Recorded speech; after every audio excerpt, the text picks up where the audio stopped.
Selamat datang di channel saya. Di video kali ini, saya akan bahas tentang IPO perusahaan PT Esta Indonesia Tbk atau bisa disingkat dengan kode emiten yaitu NES.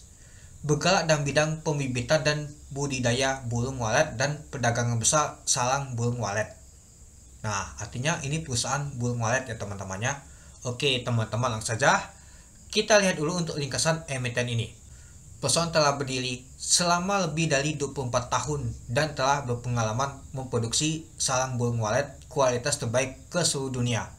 Perusahaan didirikan pada tahun 2000 sebagai bisnis keluarga. Perusahaan memiliki pabrik yang beralamat di Terboyo Industrial Park, Semarang dengan dukungan proporsional muda bersemangat juang tinggi. Perusahaan telah memiliki 9 rumah burung walet sendiri dan kedepannya akan terus menambah jumlahnya, khususnya di kawasan timur Indonesia. Perusahaan juga sangat berpengalaman dalam usaha budidaya burung walet dan telah berhasil menyediakan teknologi budidaya untuk para ternak walet. Saat ini perusahaan melakukan kerjasama dalam mengayomi para peternak kecil dan pengusaha pengolahan walet berskala UMKM, serta memberikan bimbingan teknis yang baik, membantu dalam pemodalan dan pemasaran produk mereka. Untuk alamat emiten yaitu di Terboya Industri 2 Terboya Mega Industri Semarang 50112 Indonesia. Untuk situs perusahaan emiten yaitu http://www.estaindonesia.co.id. Nah, itu dia teman-teman untuk ringkasan perusahaan emiten ini. Oke, kita lanjut. Nah, ini dia teman-teman. Nah, ini sang walet ini bisa dibuat obat ya kalau nggak salah teman-temannya. Nah, dan juga saya ada juga sih walet sih teman-teman. Nah, nanti mungkin di video selanjutnya saya akan perlihatkan teman-teman walet saya itu. Nah, ini dia jenis-jenis untuk sang waletnya teman-teman. Nah, biasa sih kalau yang bagus pastinya harganya mahal teman-teman. Nah, ini juga ini namanya patahan. Nah, ini patah-patahan tuh yang dia tuh pecah ya. Yang bagus tuh seperti ini teman-teman. Nah, opal dibentuk yang gini nah dia. Nggak pecah ya untuk sang waletnya teman-teman itu. Oke. Untuk harganya tuh bervariasi teman-teman. Kalau nggak salah sih 1 kilonya sekarang ini 12 juta atau 15 juta teman-teman. Menarik banget ya. Bisnis untuk sang walet ini masih mendukung menurut saya teman-teman. Tapi nggak tahu ya sahamnya tuh gimana nanti pergerakannya itu. Oke, kita lanjut dulu ke informasi perusahaan IPO ini. Jumlah saham ditawarkan adalah 822.500 lembar saham. Dari total saham dicatatkan yaitu 20%. Harga penawaran rentang dari 160 sampai 200. Dana diproses sekitar 131 miliar sampai 164 miliar. Untuk penawaran awal yaitu di tanggal 22 Juli sampai 24 Juli tahun 2024. Untuk penawaran umum yaitu di tanggal 1 sampai 6 Agustus tahun 2024. Untuk pencatatan saham yaitu di tanggal 6 Agustus tahun 2024. Untuk pencatatan saham di Bursa Efek Indonesia di tanggal 8 Agustus tahun 2024. Untuk underwriternya yaitu HD, KGI Sekuritas Indonesia, masuk ke papan pengembangan. Nah, ternyata si HD ngawal IPO lagi dia teman-teman. Nah, nanti kita lihat ya untuk record sebelumnya. Rencana penggunaan dana.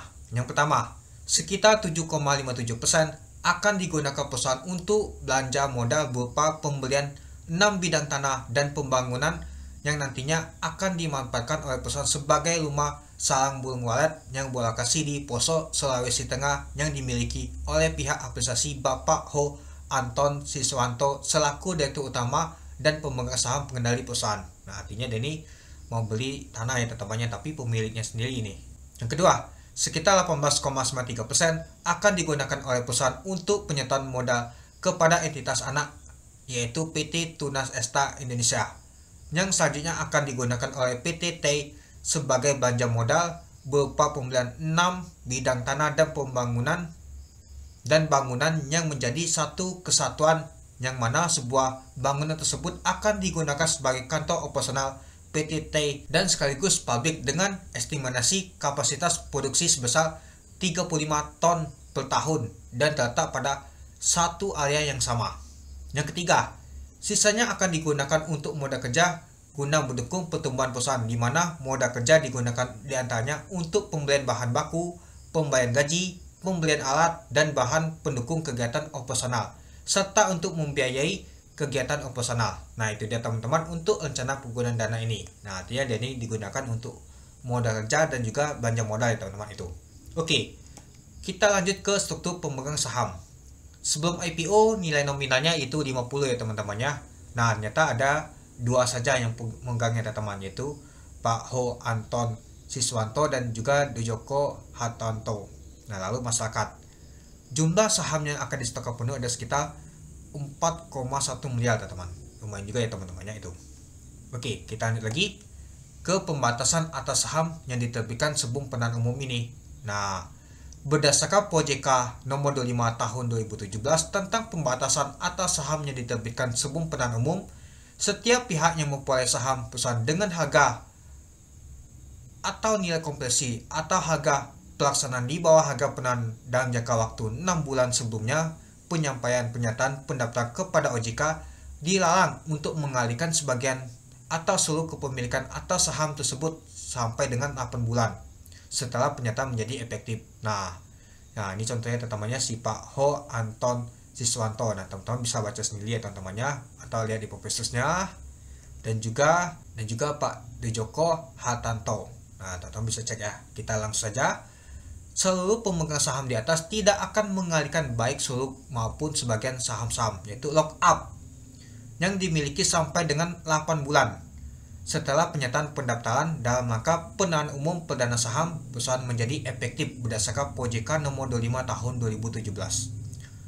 Ho Anton Siswanto selaku pengendali perusahaan berdasarkan surat pernyataan tertanggal 26 April tahun 2004 menyatakan tidak akan melepaskan pengendalian atas perusahaan dalam jangka waktu sekurang-kurangnya 12 bulan sejak efektifnya pernyataan pendaftaran dalam rangka penahanan umum perdana saham perusahaan. Nah, artinya nggak boleh mengalihkan ya teman-teman itu.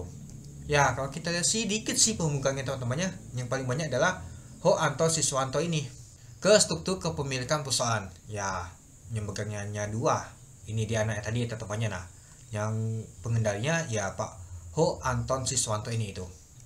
Nggak terlalu banyak ya untuk anak perusahaannya, hanya ini saja itu. Nah, kita masuk ke 8 posisi keuangannya. Nah, kita lihat saja untuk asetnya teman-temannya di tahun 2001 ke tahun 2022 nyata mengalami peningkatan. Di tahun 2003 meningkat lagi. Tapi di tahun 2024 di Januari nyata ada mengalami penurunan teman-teman untuk total aset lancarnya. Kalau total aset tidak lancarnya, kalau kita lihat sih tahun 2001 ke tahun 2022 mengalami penurunan. Tapi di tahun 2023 dia mengalami peningkatan. Lalu di tahun 2024 di bulan Januari dia meningkat lagi. Jadi kalau kita lihat total asetnya dari tahun ke tahun mengalami peningkatan. Ya, yang meningkat yang drastis itu di tahun 2023 itu. Untuk total hutangnya kita lihat dulu yang jangka pendeknya. Dari tahun 2001 ke tahun 2022 mengalami penurunan. Di tahun 2023 mengalami peningkatan. Lalu di tahun 2024 ternyata dia mengalami penurunan. Lalu untuk jangka panjangnya ya bervariasi ya teman-temannya. Kalau kita sih di tahun 2001 ke tahun 2022 mengalami penurunan sedikit. Di tahun 2023 lumayan juga sih meningkatnya. Tapi di tahun 2024 meningkat itu sedikit banget. Nah, jadi kalau kita lihat sih hutangnya dari tahun 2001 ke tahun 2022 mengalami penurunan. Tapi di tahun 2023 meningkat. Lalu di tahun 2024 sampai di bulan Januari dia mengalami penurunan untuk total hutangnya itu. Untuk total ekuitasnya kalau kita lihat sih dari tahun ke tahun mengalami peningkatan, itu dia. Oke, kita lanjut ke 8 laba dan penghasil kompresif lainnya. Nah, kalau kita lihat sih untuk penjualnya di tahun 2001 ke tahun 2022 ternyata mengalami penurunan di tahun 2022. Tapi di tahun 2023 mengalami peningkatan. Nah, coba kita bandingkan di tahun 2023 ke tahun 2024 sampai bulan Januari. Kalau kita lihat sih nyata di tahun 2024 mengalami peningkatan. Lumayan juga ya teman-teman itu. Nah, kita langsung saja untuk lihat nama tuh laba bersih tahun berjalannya. Kalau kita lihat sih di tahun 2021 ke tahun 2022 mengalami peningkatan. Ya, meskipun di tahun 2022 tuh untuk nama tuh penjualnya tuh agak sedikit menurun, tapi tetap meningkat untuk laba bersihnya teman-teman. Ya, mungkin pemangkasan nama tuh beban pokok penjualannya itu. Lalu di tahun 2023 mengalami peningkatan dibandingkan di tahun 2022. Coba kita bandingkan di tahun 2023 sama di tahun 2024 sampai di bulan Januari. Kalau kita lihat sih nyata mengalami peningkatan teman-teman. Hampir 100% mengalami peningkatannya itu. Ya, cukup menariknya untuk bisnis nama tuh untuk saham wallet ini. Ini aja dalam 1 bulan aja bisa mencetak 4M teman-teman di tahun 2024. Bayangkan ya, cukup menarik sih. Saya juga ada rencana sih itu. Oke, kita lanjut lagi. Nah, kita lihat nama tuh rasio keuangan pentingnya. Kita lihat ini aja untuk rasio pertumbuhannya. Untuk di tahun 2021 nyata penjualannya tuh mengalami penurunan. Ya, kita gak tahu sih di tahun 2020 nya tuh berapa, karena gak ditampilkan. Nah, di tahun 2022 ya nurunnya tuh sedikit, hanya 2%. Lalu di tahun 2023 meningkat 36,35%. Nah, kalau kita bandingkan di tahun 2023 ke tahun 2024, nyata dia naik itu untuk penjualannya 5,89% itu. Laba kotor juga sama, untuk laba usaha juga sama teman-temannya. Laba bersih juga gak jauh beda seperti saya jelaskan tadi. Nah, di tahun 2021 nyata meningkatnya tuh lumayan juga ya. Nah, di tahun 2022 4,42%, di tahun 2023 164%. Nah, kalau kita lihat di tahun 2023 ke tahun 2024 untuk laba bersihnya, nyata di tahun 2024 naiknya 24,24%. Untuk jumlah asetnya di tahun 2022 aja dia mengalami penurunan. Lalu di tahun 2023 menurunnya itu 2%, di tahun 2024 0,20%. Untuk total hutangnya kalau kita lihat di tahun 2022 itu dia mengalami penurunan, tapi di tahun 2023 meningkat lagi. Nah, di tahun 2023 dan 2024 dia menurun utangnya itu. Nah, jadi untuk rasio keuangannya seperti ini teman-teman itu. Oke, kita lanjut lagi ke bijakan dividen teman-teman. Cukup menarik ya, ada dividennya ini. Nah, itu kita langsung saja. Setelah penahanan umum perdana saham perusahaan akan menavigasi dan menyeimbangkan antara pertumbuhan, kekuatan neraca, pembagian dividen kas dari total laba bersih tahun berjalan perusahaan. Namun perusahaan mengingatkan untuk membayarkan dividen sebanyak-banyaknya 30% dari laba tahun berjalan perusahaan yang dimulai dari tahun buku 2024. Nah, artinya dia akan bagi dividennya tahun 2000 buku 2024, artinya tahun 2025 nih teman-teman.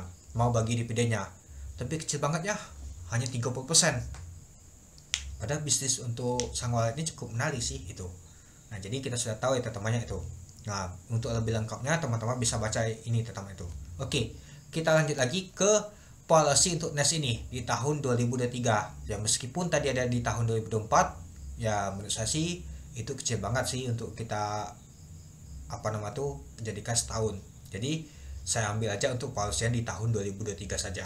Oke, untuk harga di 160 dan juga di 200.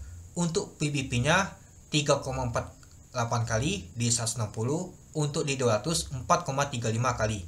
Untuk PER-nya di 160 25,48 kali, untuk di 200 yaitu 31,85 kali.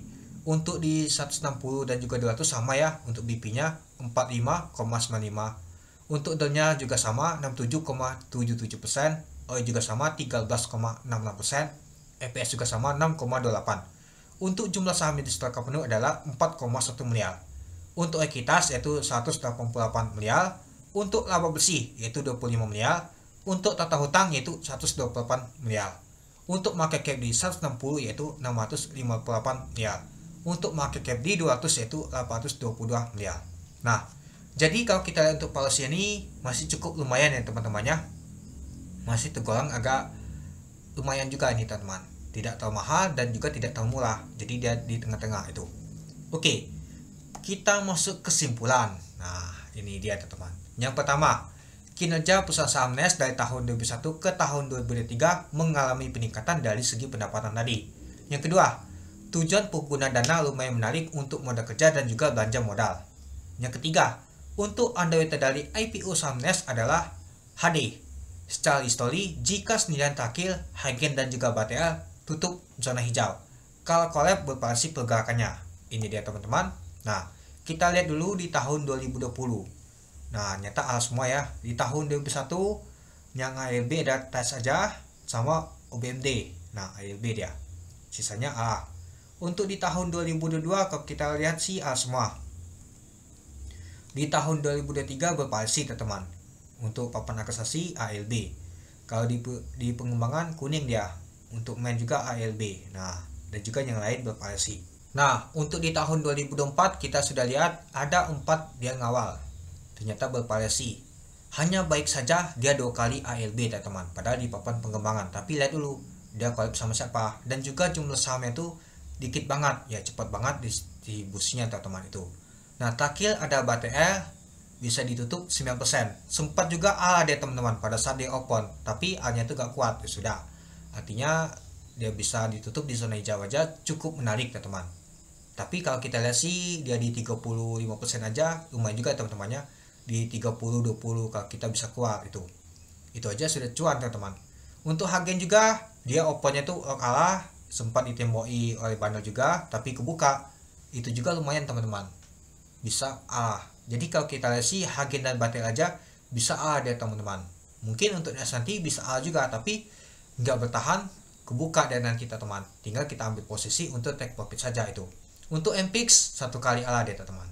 Nah jadi kalau kita lihat sih untuk HD ini nggak buruk banget sih, cukup menarik ini teman-teman. Dan juga kita sudah tahu IPO sekarang ini cukup menarik. Kenapa? Karena dijaga juga harganya ya. Dan juga kita sudah tahu bahwa untuk IPO saat ini ya mungkin untuk menjaga reputasi. Buktinya kalau si HD berani ngawal lagi, artinya dia masih positif teman-teman itu. Dan juga kita lihat terakhir untuk Batel ini, nyata si HD tampung dia teman di hari pertama. Nah ini dia si HD, tapi bersama Little juga. Yang jualannya ini kuat banget si CP, MG dan IN. Nah IN ini dan juga si CP ini ada nama tuh, dia tuh standby bayar, dia tuh dapat barang murah mungkin teman-teman, jadinya cepat banget dia jualan teman-teman itu. Nah jadi kita sudah tahu. Nah nanti kita lihat untuk pergerakan untuk saham NES ini itu. Oke, kita kembali lagi. Nah yang keempat, IPO saham NES ini policy itu lumayan, tapi lihat record HD hari pertama sing distribusi atau jualan ya, seperti baterai tadi enggak ya teman-temannya, tapi ya mungkin dia barang itu sudah ke CP semua ya, jadi ya si CP distribusinya. Kalau kita lihat seperti baik juga ini teman-temannya, dan juga harga juga hari pertama ya distribusi banyak sih. Kalau kita lihat seperti yang saya bahas di video IPO sebelumnya teman-teman, itu dia.